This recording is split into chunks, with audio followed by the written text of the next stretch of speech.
Hello friends, in this video we will learn initial value theorem and final value theorem, and on the same topics we will solve some get numerical. Let us begin.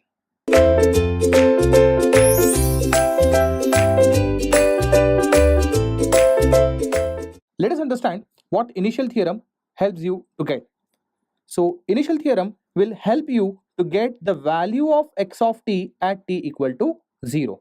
For example, suppose I have some x of t signal.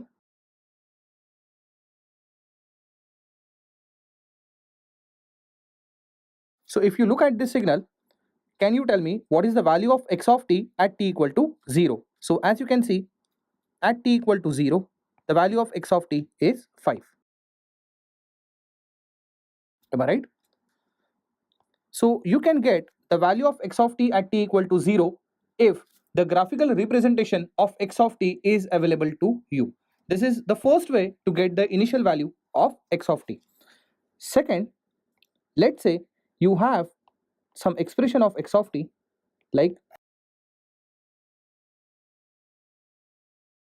let's say x of t is equal to cos of t, and now you have to get initial value of x of t. Then it is very easy. Substitute t equal to 0, then it becomes x of 0, which is cos of 0, which is 1. Meaning that if x of t signal is available graphically, observing x of t, we can easily get x of t at t equal to 0. Secondly, if expression of x of t, that is a mathematical expression of x of t, is known to you, substituting t equal to 0, you can easily get x of t at t equal to 0. In spite of that, there is something called as initial value theorem. It means if there are many ways to get x of t at t equal to 0, why do we still require a theorem? Let us understand what is the need of it.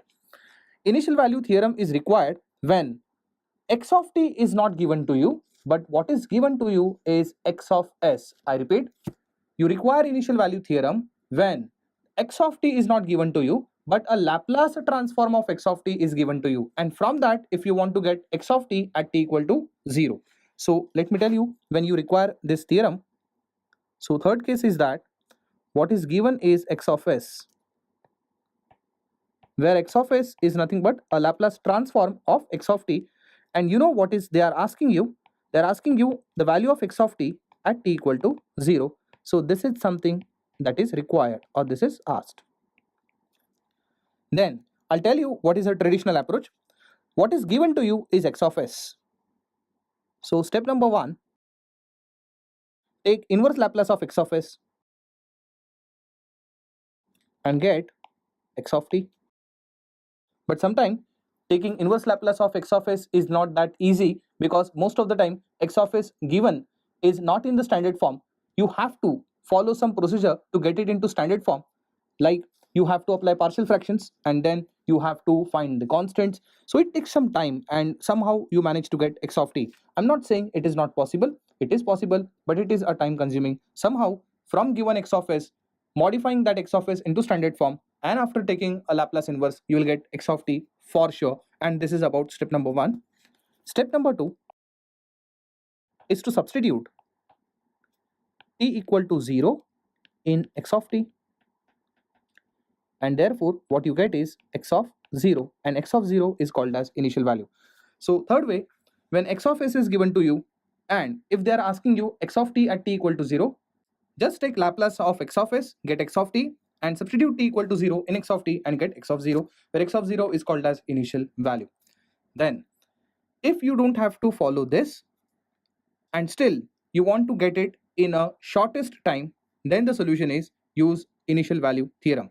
So in third case, x of s is given and they are asking you x of t at t equal to 0. Easiest way to use initial value theorem. Like, so here fourth is nothing but alternative to option 3, x of 0. What is meant by x of 0?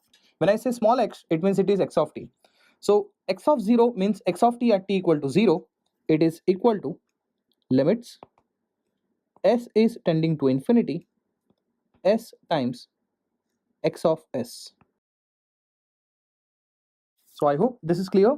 So when x of s is given to you, just substitute in the formula, multiply with s and substitute s value equal to infinity, and whatever answer comes, that is x of 0, and x of 0 is called as initial value for x of t. So this formula is known as initial value theorem. So initial value theorem helps you to get x of t value at t equal to 0 from x of s without actually using inverse Laplace transform. It saves your time, and I'll prove this while solving the problem. Let us start with a final value theorem. So what is meant by final value theorem? Like initial value theorem helps you to get x of 0 from x of s. That is, even in this case, final value theorem helps you to get the value of x of t when t tends to infinity.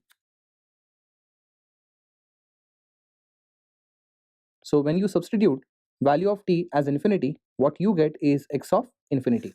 Remember, you don't have to take literally t equal to infinity, because t substituting infinity or experiencing t equal to infinity, it's not possible. Am I right? So x of infinity means mathematically it is known to be a final condition. So if you want to get x of infinity from x of s, final value theorem is used. And you know what is x of s? X of s is nothing but a Laplace transform of x of t. So without using inverse Laplace, if you want to get final value, then it is given like this: x of infinity equal to limits s is tending to 0 s times x of s, where x of infinity means it is x of t when t is approaching to infinity. So please remember, this x of infinity is known as a final value. So initial value theorem and final value theorem helps you to get x of 0 and x of infinity directly from given x of s. But even though it is true, it has some limitations. So there are some terms and conditions which you need to follow if you want to get initial value and final value. So meaning that even though the formulas are available, it does not mean you can use it the way you want. There are some terms and conditions that we need to see. Let's go to the next slide and see what are the terms and conditions.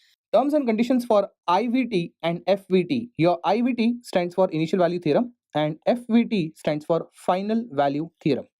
So IVT and FVT are applicable only for causal functions. So let me tell you about causal functions. For example, suppose f of s is given to you. Am I right? You know that this f of s is nothing but the Laplace transform of f of t. This f of t function must be causal.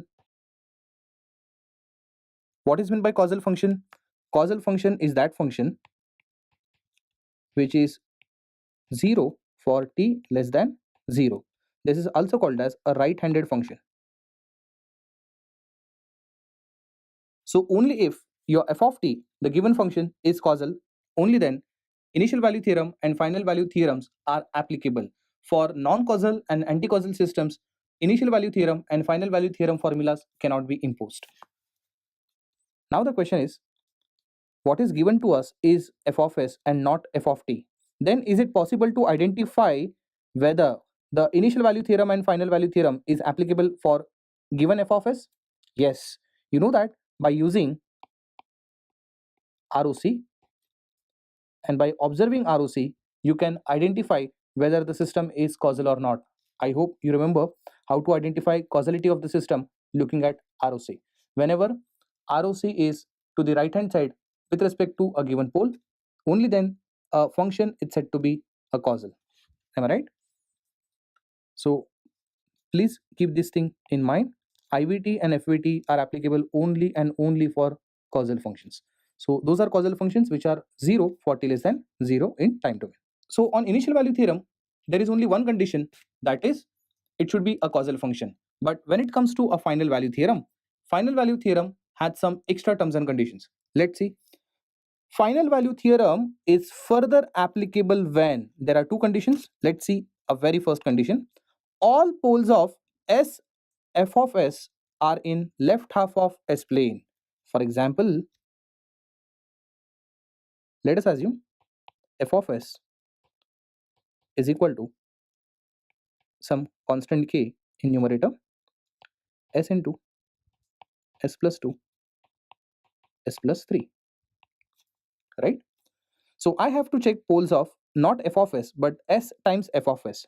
So let us multiply f of s with s, then this is equal to k upon s plus 2, s plus 3.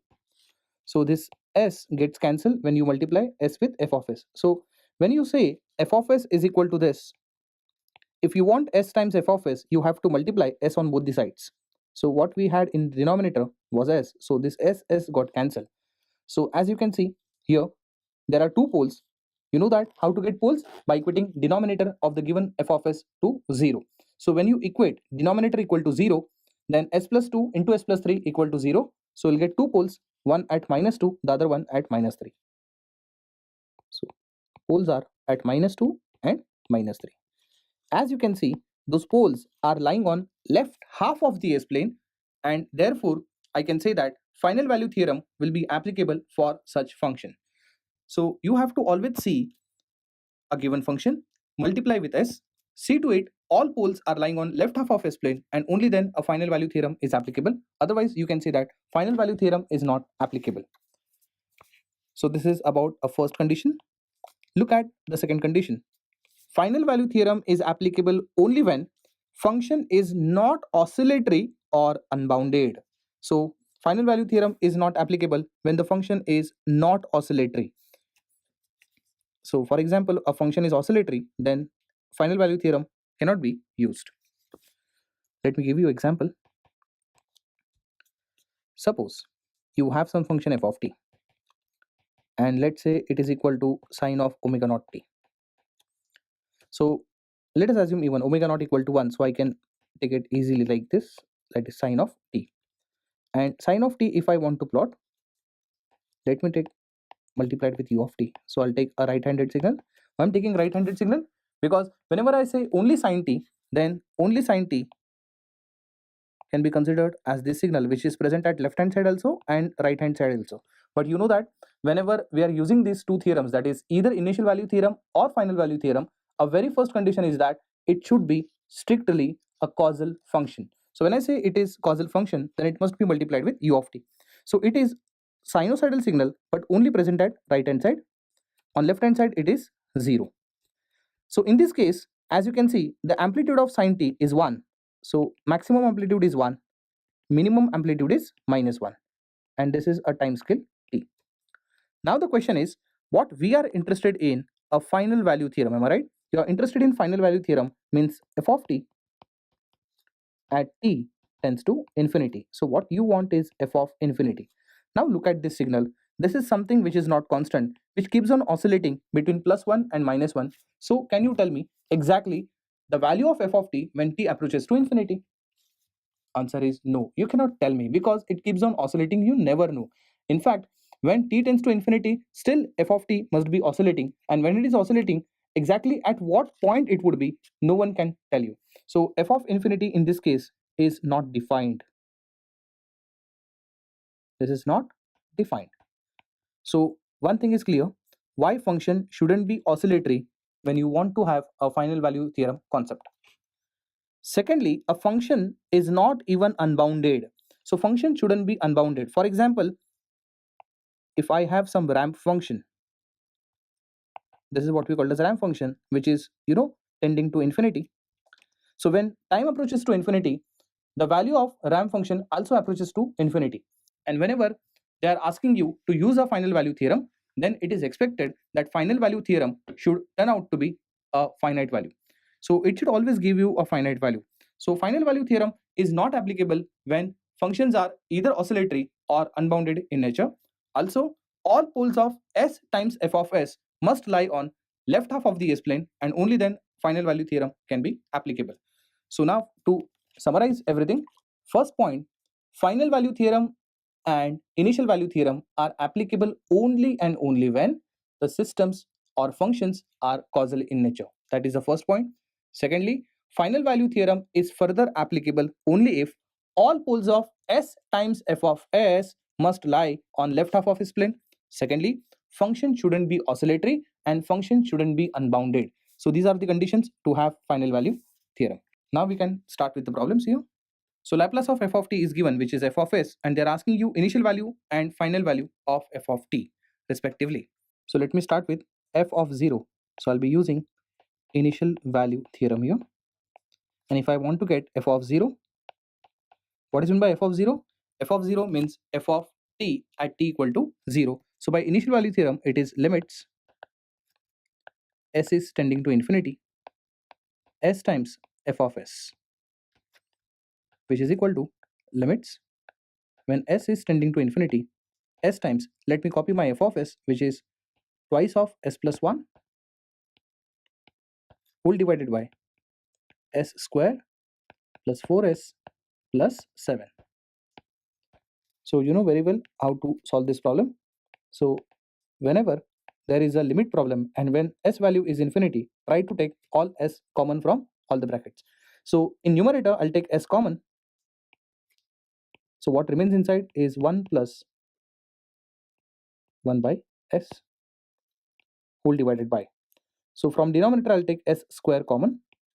What remains inside? So in place of s square, what will come is 1. In the place of 4s, it will be 4 by s plus 7 by s square. So what is going to happen? This s, and s square gets cancelled. So now wherever there is s, just substitute s value as infinity. So in numerator, we already had 2. So it is 1 plus 1 by infinity. In denominator, it is 1 plus 4 by s, so it will be 4 by infinity plus 7 by s square. So infinity square is infinity itself. Anything upon infinity is 0. So it comes out to be 2. Moral of the story, f of 0 is equal to 2. As you can see, when I say f of 0 is equal to 2, there is only one option which matches, that is option B. So option B is the correct option. In this case, sometimes you are lucky that you have calculated f of 0 and it is matching with only one option. It might not happen. It might happen that option A and option B having initial value to be same. Then you have to go for even final value. In this case, I'll still calculate final value. So how to use a final value theorem? You know very well. Final value theorem means you have to get f of infinity, which is limits s tends to 0 s times f of s. Let me substitute limits s tends to 0 s times f of s is twice of s plus 1 whole divided by s square plus 4s plus 7. So how to solve this? Simply substitute wherever there is s, that is equal to 0, and you will see that this is resulting into 0.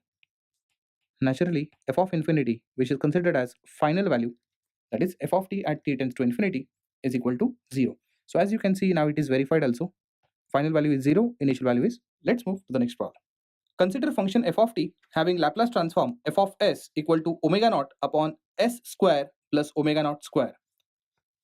And the ROC is real part of s greater than 0, then the final value of f of t would be. And some options are given. So you know that final value theorem. I'm using final value theorem because they're asking you final value of x of t, that is f of t. So f of infinity, we know very well, it is limits s tends to 0 s times f of s. Am I right? So s times f of s is omega naught upon s square plus omega naught square. So let us substitute s equal to 0 here. So when you substitute s equal to 0, you'll get answer equal to 0, which is option A. And let me tell you, option A is a wrong option. F of infinity is not equal to 0. Or we would say that we cannot be so sure that f of infinity can be 0. Why? I'll tell you. By observation. Look at this f of s. You should understand that when f of s is omega upon s square plus omega square, its inverse Laplace is nothing but sine of omega naught t. So here, inverse Laplace of f of s, it's simply sine of omega naught t. And when it is sine of omega naught t, as you can see, amplitude over here, it is 1, and it is a sinusoidal function. Of course, it is multiplied with u of t. Then you'll get this kind of function. plus 1 is the maximum amplitude, minus 1 is the maximum negative amplitude, and this is what we call as a time scale. So when time approaches to infinity, you never know that since it is a oscillatory function, you know that for oscillatory function, final value theorem is not applicable. If you remember, for oscillatory function, we don't use a final value theorem. Since it is oscillatory function, it will keep on oscillating between plus 1 and minus 1. So when time approaches to infinity, no one can give you a guarantee that exact what value it will take. So we don't know what can be the value, but at least I can make you sure that f of infinity will be somewhere in between minus 1 to plus 1. That is for sure. And therefore, I can say that option C is the most appropriate option, where f of infinity will lie between two values, that is minus 1 and 1. That is greater than minus 1 or less than minus 1, and so on. And therefore, I would say that option C is the correct option. I can clarify you on the other ground also. If you see poles of s times f of s, so s times f of s is simply equal to s times omega naught upon s square plus omega naught square. So poles are nothing but equating denominator to 0. So when you equate denominator to 0, it is s square equal to minus omega naught square, or you can say s is equal to plus minus j omega naught. Am I right? So now if you try to plot those poles would be plotted like this: j omega naught and minus j omega naught. As you can see, the locations of poles of s times f of s are not lying on left half of s plane, they are lying on j omega axis. If you remember, in the last slide we have already studied that final value theorem is not applicable when s into f of s poles are not lying on left half of the s plane. Here poles are lying on j omega axis and not lying on left half of the s plane, and that is the another proof that final value theorem is not applicable over here, right? So we have studied that final value theorem is not applicable when the function is oscillatory. Your function is oscillatory, and secondly, the poles of s times f of s are not lying on left half of the s plane. So these are the proofs that option C would be the correct option. The next problem is asked in GATE 2007. If the Laplace transform of the signal y of t is y of s, which is 1 upon s into s minus 1, then its final value is. So, and some various options are given. Let me use the direct formula to have the final value. So y of infinity, it is limits s tends to 0, s times y of s, then limits s is tending to 0, it is s times y of s is 1 upon s into s minus 1. Your s gets cancelled, and wherever there is s, substitute it is equal to 0, and you get y of infinity equal to minus 1. As you can see, again it is present in option A, but let me remind you again, this is wrong. And why this is wrong? Because you have to cross check always before you use a final value theorem. So let us see poles of s times y of s. So s times y of s is equal to s times y of s is 1 upon s into s minus 1. Here s gets cancelled, and if you check the pole is lying on right half of the s plane. So since poles are not lying on left half of the s plane, this is the first proof I have given why final value theorem is not applicable. Secondly, if the pole is lying on right half of the s plane, can I say that it is unstable? This is unstable system because we know that the system could be unstable, and in fact it leads to infinity when time approaches to infinity. So I can say that it is unbounded in nature. Option D should be the correct option. In this case, it should be unbounded in nature.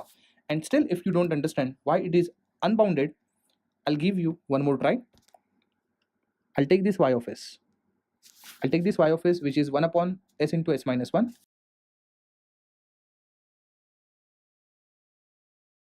So I'll go for a traditional approach. So I'll try to take inverse Laplace. So since this y of s is given to me, it is not in that appropriate form. So let me go for a partial fraction. So I can write my y of s as a upon s plus b upon s minus 1. And if you calculate the value of a and b, then a is minus 1 and b is also minus 1. I'm sure you know how to get partial fraction now. This is your y of s. Now it is in appropriate form. Now I can go for inverse Laplace. So it would be y of t, which is equal to, we already had a negative sign here, 1 upon s means it is u of t, minus 1 upon s minus 1 would be e to the power minus t, in fact plus t times u of t. So this is your y of t expression, and what you wanted to have is y of t when t is approaching to infinity. Let us substitute. When t tends to infinity, we know that u of t is a step signal, and step signal is always having its amplitude equal to 1, but minus of u of t will have amplitude equal to minus 1 even though time approaches to infinity. Therefore minus of u of t will become minus of 1 when t tends to infinity, then e to the power infinity, and this is still 1. Am I right? So please understand, u of t even though t approaches to infinity is always 1. So here e to the power infinity is infinity, so of course this would be undefined, or I would say it is unbounded, or I can say it is approaching to infinity. So even by the traditional approach, it is proved that a final value theorem wasn't applicable here. It was unbounded in nature, so unbounded is the correct option. So here option D is the correct option. So this is all about initial value theorem and final value theorem. I'm sure you understood the theorems thoroughly. You must have understood what are the terms and conditions to apply initial value theorem and final value theorem. Only if those are fulfilled, then it makes sense to apply initial value theorem and final value theorem. Thank you.